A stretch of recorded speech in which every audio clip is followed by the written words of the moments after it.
अस्सलाम वालेकुम व्यूअर्स। आज की इस वीडियो में हम 5 से 6 साल के बच्चे के लिए ये फ़्रॉक बनाएंगे। उसके लिए सबसे पहले मैंने फ्रंट और बैक पार्ट को अलग किया योक के लिए। ये डबल फोल्ड में मेरे पास फ्रंट साइड है, डबल फोल्ड में बैक साइड है। इसकी जो योक पार्ट की लेंथ ली है वो मैंने 10.5 इंच ली है और इसकी जो चौड़ाई है वो मेरे पास 8.5 इंचज़ है। यानी सिंगल फोल्ड में ये 17 इंच है हमारे पास। सबसे पहले इसके शोल्डर की मार्किंग करेंगे। शोल्डर के लिए मैंने 5.5 इंचज़ पे निशान लगाया है और आर्म होल के लिए भी हम 5.5 यानी 5.5 इंच पे निशान लगाएंगे। निशान लगाने के बाद यहाँ पे हम आर्म होल के लिए इसको राउंड करेंगे और अब हम चेस्ट का निशान लगाएंगे। चेस्ट के लिए मैंने 7 इंच पे मार्क किया है और इसकी फिटिंग के लिए हम 6.5 इंचज़ पे निशान लगाएंगे।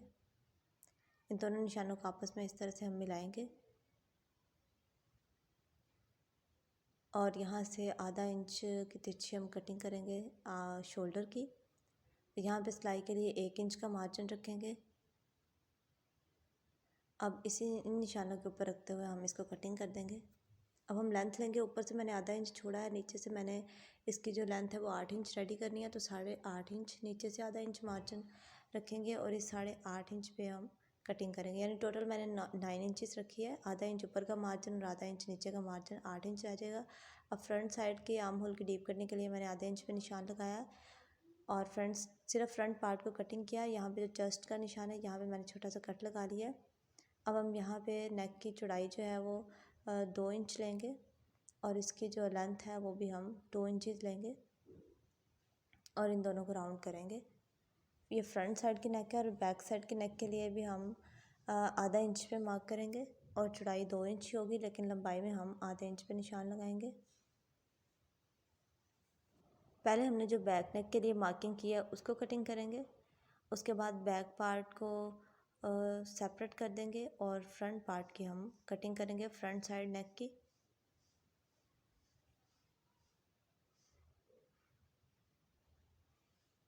तो देखिए हमारी जो योक है वो कटिंग हो चुकी है। अब जो फ्रंट पार्ट है इसको हम दरमियान में से कट करके इसके 2 पार्ट्स बना लेंगे, क्योंकि ये हमारी जो फ्रॉक है वो दरमियान में से ओपन होगी। अब यहाँ पे इसकी लेयर्स के लिए हमने कपड़ा अलग किया। ये मैंने 3 पीसेस लिए हैं। जो सब पीसेस की जो लेंथ है वो हमारे पास 6 इंचज़ है। अब जो सबसे छोटे वाला पीस है इसकी जो हमारे पास चौड़ाई है, डबल फोल्ड में मैंने ये रखे हुए हैं। डबल फोल्ड में इसकी जो चौड़ाई है वो मेरे पास 12 इंच है, यानी टोटल सिंगल में ये 24 इंच का होगा। दूसरे वाला पीस है ये डबल फोल्ड में 17 इंच है, सिंगल में ये 34 इंच होगा। और थर्ड वाला जो पीस है ये हमारे पास डबल फोल्ड में 23 इंचज़ है, तो ये टोटल 46 इंचज़ होगा। अब यहाँ पे जो फ्रंट साइड के पीसेस हैं उनको हम दरमियान में से काट के 2-2 पीसेस कर लेंगे। सिर्फ फ्रंट साइड के और बैक साइड के बिल्कुल ऐसे ही रहेंगे। यहाँ पे हम इन पीसेस को अलग करने के बाद यहाँ पे हमारे जो फ्रंट साइड के लिए पट्टियाँ बटन पट्टी कटिंग करेंगे। ये 3-3 इंच की हमने 2 पट्टियाँ कटिंग की हैं। इनकी लेंथ जो है वो हमारी फ्रॉक के अकॉर्डिंग होगी। अब यहाँ पे स्लीव्स के लिए मैंने स्लीव्स का अपर पार्ट लिया है। इसकी जो लेंथ है वो 7 इंचज़ है और इसकी जो चौड़ाई है वो 7.5 है और ये 4 फोल्ड में मेरे पास कपड़ा है। यहाँ पे इसकी मार्किंग के लिए आर्म होल के लिए हम 3 इंच पे निशान लगाएंगे। निशान लगाने के बाद इस तरह आर्म होल के लिए निशान लगाएंगे और इस निशान पे रखते हुए हम कटिंग करेंगे। और यहाँ पे नीचे से मैं 6.5 इंचज़ ले रही हूँ, क्योंकि 5.5 इंचज़ मुझे रेडी शोल्डर चाहिए, तो मैं उससे 1 इंच ज़्यादा 6.5 इंचज़ पे लेके एक्स्ट्रा कपड़ा कटिंग करने के बाद यहाँ पे मैंने आर्म होल की कटिंग कर दी है। ये देखिए यहाँ पे मुझे 5.5 इंचज़ चाहिए रेडी और यहाँ पे 6.5 इंचज़ पे मैंने मार्क किया सिलाई के लिए। यहाँ से नीचे से मैं 5.5 इंच पे निशान लगाऊंगी 5.5 इंचज़ पर और इस तरह इसको कटिंग कर देंगे और यहाँ पे इसके सेंटर में छोटा सा कट लगा लेंगे। ये हमारा स्लीव्स का अपर पार्ट कटिंग हो गया। इसका बॉटम पार्ट कटिंग करने के लिए मैंने ये फैब्रिक लिया। ये 4 फोल्ड में हमारे पास इस फैब्रिक की जो लेंथ है ये हमारे पास स्लीव्स का बॉटम पार्ट है। इसकी जो लेंथ है ये इस तरह से अटैच होगी ऊपर वाले अपर पार्ट के साथ और इसकी लेंथ जो है वो 7.5 इंचज़ है और इसकी विड्थ जो है वो आप अपने अकॉर्डिंग ले सकते हैं, जितनी आप ज़्यादा गैदरिंग करना चाहें। तो यहाँ पे एक्स्ट्रा कपड़ा हम कटिंग कर देंगे और यहाँ पे इसके भी सेंटर में छोटा सा कट लगा लेंगे। तो ये हमारे स्लीव्स की कटिंग भी मुकम्मल हो गई है। इसके आगे की पट्टियाँ कटिंग करने के लिए मैंने 2 इंच चौड़ाई में और 12 इंच लंबाई की 2 पट्टियाँ ली है। ये हमारे स्लीव्स के आगे अटैच होंगी। इस तरह से ये फोल्ड होके आगे स्लीव्स के अटैच होगी। अब हम फ्रॉक की स्टिचिंग के लिए सबसे पहले तो हमारे फ्रंट के सबसे छोटे वाले पीसेस थे उनको फुल हमने जो मशीन की सिलाई है जो जितनी भी लंबी हो सकती है उसको लंबा करके मैंने आधे इंच से थोड़ा सा ज़्यादा पे निशान लगाया है। और इस तरह हम धागे को खींचते हुए इसकी गैदरिंग करेंगे। गैदरिंग हमने इतनी करनी है कि हमारे ये फ्रंट पार्ट के बिल्कुल बराबर आए। ये दोनों पीसेस फ्रंट साइड के दोनों जो अपर पार्ट्स हैं उनके बिल्कुल बराबर आने चाहिए इस तरह से। अब हम इनको अटैच करेंगे इनकी सीधी साइड को मिलाते हुए। अब ये जो सिलाई हमने लगाई थी गैदरिंग के लिए इसी सिलाई के ऊपर रखते हुए हम इस तरह से इसको अटैच करेंगे। इस फ्रॉक को रेडी करने के लिए तकरीबन हमें 2.5 मीटर कपड़ा चाहिए होता है। 2.5 मीटर कपड़े से हमारी ये जो फ्रॉक है वो आसानी से तैयार हो जाती है। तो यहाँ पे देखिए हमने इन दोनों पीसेस को अटैच कर लिया। अब जो इसका सेकंड वाला पार्ट है, सेकंड जो पीसेस हैं जो सब 34 इंचेस लेंथ के हमने लिए थे उनको भी इस तरह से हमने गैदरिंग कर ली। इनकी गैदरिंग इस तरह से करनी है कि जो हमारा नीचे वाला फैब्रिक है इसके बराबर आने चाहिए जो हमने पहली लेयर अटैच की है। अब ये देखें मैंने दूसरा पीस भी अटैच कर लिया। अब इस तरह तीसरे पीस को भी मैंने गैदरिंग कर लिया है और इसको भी इसके बराबर रखते हुए हम जिस तरह हमने फ्रंट पीस को अटैच किया था इस तरह से भी अटैच करेंगे। ये देखिए हमारी फ्रंट साइड जो है वो रेडी हो चुकी है। अब इसी तरह हम बैक साइड के तीनों पार्ट्स को भी ज्वाइन करेंगे। ये देखिए बैक साइड के जो हमारे पीसेस थे वो इकट्ठे थे, इनको गैदरिंग हमने कर लिया। और गैदरिंग करने के बाद ये देखिए मैंने बैक साइड के भी तीनों पीसेस अटैच कर लिए। अटैच करने के बाद अब हम इनके शोल्डर की सिलाई लगाएंगे। फ्रंट और बैक साइड दोनों की सीधी साइड को मिलाते हुए हम यहाँ पे शोल्डर की सिलाई लगाएंगे। शोल्डर की सिलाई लगाने के बाद यहाँ पे दोनों साइड पे हम फिटिंग की सिलाई लगा लेंगे। पहले दोनों साइड पे फिटिंग की सिलाई लगाने के बाद यहाँ पे मेरे पास ये जिगजैग लेस है, ये इसके ऊपर अटैच करेंगे। आप अपनी मर्ज़ी से कोई भी चीज़ इसके ऊपर लगा सकते हैं। ये जो इसकी लेयर वाली जो सिलाई है बिल्कुल इसके ऊपर रखते हुए यहाँ पे हम इसकी सिलाई करेंगे।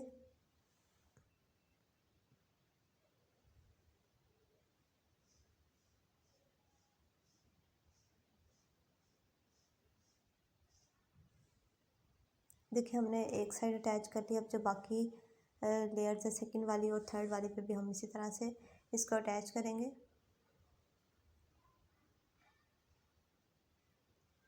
ये देखिए हमने अटैच कर लिया तीनों लेयर्स पे। अब इसे अटैच करने के बाद हम अपनी बटन पट्टी लगाएंगे। बटन पट्टी की जो सीधी साइड है उसे फ्रंट की उल्टी साइड से इस तरह से मिलाएंगे और यहाँ पे आधे आधे इंच का मार्जिन रखते हुए हम इसकी सिलाई करेंगे। और यहाँ से जो नीचे एक्स्ट्रा पट्टी बच रही है उसको हम कटिंग कर देंगे।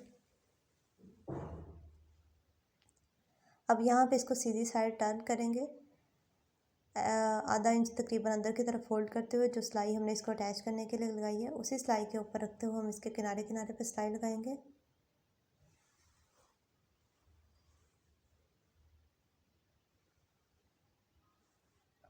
ये हमारी तकरीबन 1 इंच चौड़ाई की बटन पट्टी तैयार होगी। अब इसी तरह हम फ्रंट पार्ट का जो दूसरी साइड है वहाँ पे भी इस पट्टी को अटैच करेंगे। यहाँ पे भी इन दोनों की फ्रंट की उल्टी साइड पट्टी की सीधी साइड को मिलाएंगे और आधा इंच मार्जिन रखते हुए हम यहाँ पे सिलाई करेंगे। सिलाई करने के बाद इसको भी इस तरह सीधी साइड पलटेंगे। पलटने के बाद आधा इंच तकरीबन अंदर की तरफ फोल्ड करते हुए जो सिलाई हमने लगाई थी इसको अटैच करने के लिए उसी सिलाई के ऊपर रखते हुए हम इसके किनारे किनारे पे सिलाई लगाएंगे।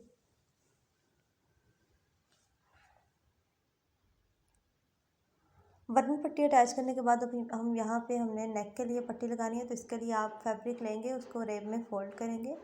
इस तरह से फ़ोल्ड करने के बाद आप रेब में फ़ोल्ड करके आयरन करेंगे इसे। ये देखिए इस तरह से हमारा ये फ़ोल्ड होगा। तो मेरी ये रेब कटिंग है इसलिए मैंने इसको वैसे ही फ़ोल्ड कर लिया था। फ़ोल्ड करने के बाद तकरीबन 1 इंच चौड़ाई में मैंने पट्टी कटिंग की है। 1 इंच से थोड़ी सी ज़्यादा ज़्यादा है, 1.2 इंचज़ की पट्टी है। अब हम इसको इस तरह अपनी नेक पे रखेंगे। हमें ये पट्टी नेक की सीधी साइड पे रखनी है और इसको इस तरह से फ़ोल्ड करेंगे। ये देखिए दोबारा मैं दिखा रही हूँ। यहाँ पे नेक की सीधी साइड हम ये पट्टी रखेंगे। इसको इस तरह से फ़ोल्ड करके तकरीबन एक पाँव के वक्फे का मार्जिन रखते हुए हम यहाँ पे सिलाई लगाएंगे, एक पाँव से थोड़ा सा ज़्यादा।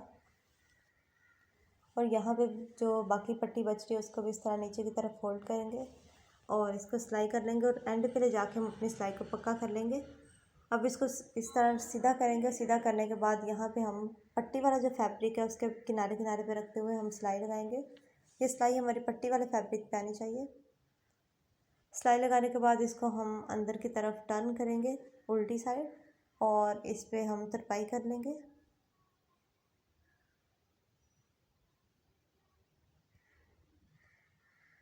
ये देखिए हम अपने नेक की तरपाई कर लिया, और इसको मैंने सिंपल घेरे को नीचे से फोल्ड कर लिया है।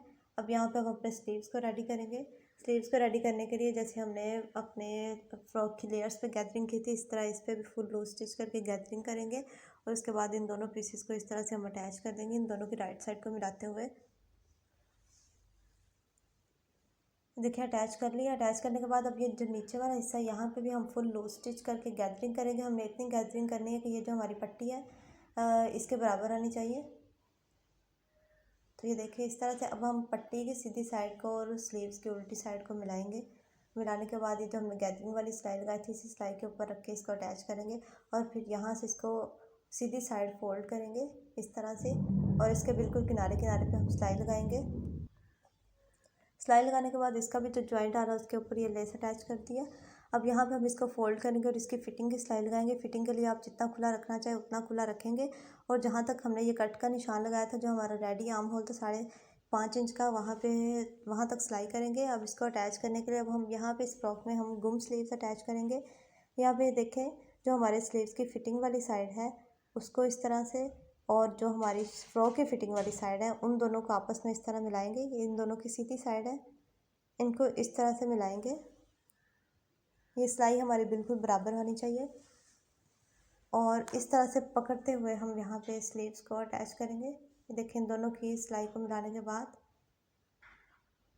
यहाँ पे हम अपने स्लीव्स को अटैच करेंगे, और यहाँ पे हमारे स्लीव्स का जो सेंटर है और जो हमारी फ्रॉक का सेंटर है, फ्रॉक का सेंटर हमारा वो होगा जहाँ पे हमने फ्रंट और बैक साइड दोनों को अटैच किया है, तो हमारा बिल्कुल बराबर आना चाहिए।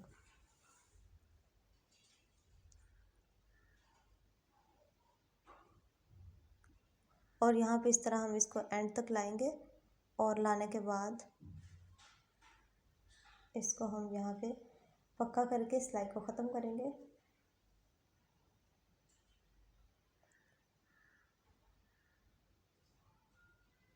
ये जो इसका कपड़ा एक्स्ट्रा कपड़ा है जो हमारा फिटिंग की सिलाई का और बाजू की सिलाई का जो एक्स्ट्रा कपड़ा उन दोनों को हम नीचे की तरफ फोल्ड कर देंगे। एक साइड फोल्ड करके यहाँ पे हम सिलाई लगाएंगे। ये देखिए हमारा स्लीव जो है वो अटैच हो चुका है, और ये दोनों सिलाई बिल्कुल बराबर आई हैं। अब हम इसी तरह दूसरी साइड का स्लीव भी अटैच करेंगे। इसके लिए भी हम शर्ट को मैंने उल्टा किया हुआ है, और इन दोनों की इस तरफ फिटिंग वाली जो स्लीव्स की और फ्रॉक की सिलाई है उनको इस तरह से मिलाएंगे, और मिलाने के बाद यहाँ पे हम इसकी स्लीव्स को अटैच करेंगे। स्लीव्स का सेंटर और जो फ्रॉक का सेंटर है वो बिल्कुल बराबर होना चाहिए, यानी जो हमारी फ्रंट और बैक की जो हमने सिलाई लगाई है जिस सिलाई के साथ उसे ज्वाइन किया है उस पर हमारा जो स्लीव का सेंटर है वो बिल्कुल बराबर आना चाहिए।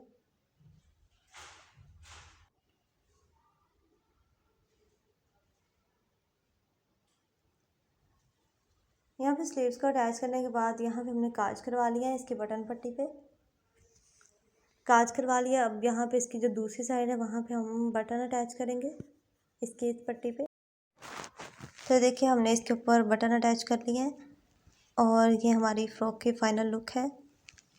आई होप कि आज की वीडियो आपको पसंद आई होगी। अगर वीडियो पसंद आई है तो वीडियो को लाइक कीजिएगा, शेयर कीजिएगा, चैनल को सब्सक्राइब कीजिएगा। आपसे मुलाकात होती है अगली वीडियो में, तब तक के लिए अल्लाह हाफिज़।